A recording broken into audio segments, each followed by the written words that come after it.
हमारा मन एक बंदर से ज्यादा कुछ नहीं है। एक बार एक साधु के पास एक बंदर आया। वह कोई साधारण बंदर नहीं था, वह बंदरों का राजा था। बंदर ने साधु से कहा, मैं भी बोधि हासिल करना चाहता हूँ। साधु ने कहा, मैंने इससे पहले ये कभी नहीं सुना कि कोई बंदर रहते हुए बोधि को हासिल कर सकता है। बंदर ने कहा, आप मेरी शक्तियों को नहीं जानते, मैं साधारण बंदर नहीं हूँ। साधु ने कहा, सभी बंदर खुद को असाधारण ही मानते हैं। बंदर ने कहा, आप क्या बात कर रहे हैं, मैं बंदरों का राजा हूँ। तब साधु ने कहा, ठीक है तो बताओ तुम्हारे पास क्या अलग शक्तियां हैं। बंदर ने कहा, मैं दुनिया के दूसरे कोने तक कूद कर पहुंच सकता हूं। साधु ने कहा, ठीक है, मेरी हथेली पर आ जाओ और दुनिया के दूसरे सिरे को छू कर आओ। बंदर ने खूब कोशिश की, बार बार कोशिश की। वह तीर की तरह गया और कूदता रहा। कई महीने बीत गए, कहते हैं कि कई साल गुजर गए। अंत में बंदर दुनिया के दूसरे कोने पर पहुंच गया। वह हंसा और बोला, देखो मैंने कर दिखाया। उसे वहां 5 खंबे खड़े दिखाई दिए। अब उसे वापस आना था तो उसने सोचा कि ऐसी क्या पहचान बनाकर जाऊं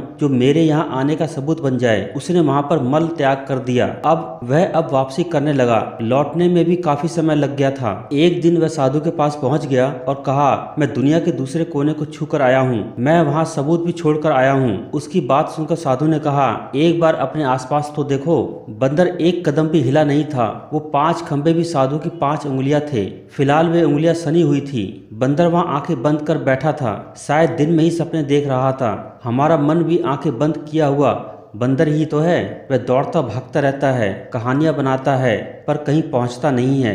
असल में ज्यादातर समय हमें बहुत कूदने की जरूरत नहीं होती। हमारा जागरूक और सतर्क रहना ही हमारे काम आता है, हमें सही मंजिल तक ले जाता है।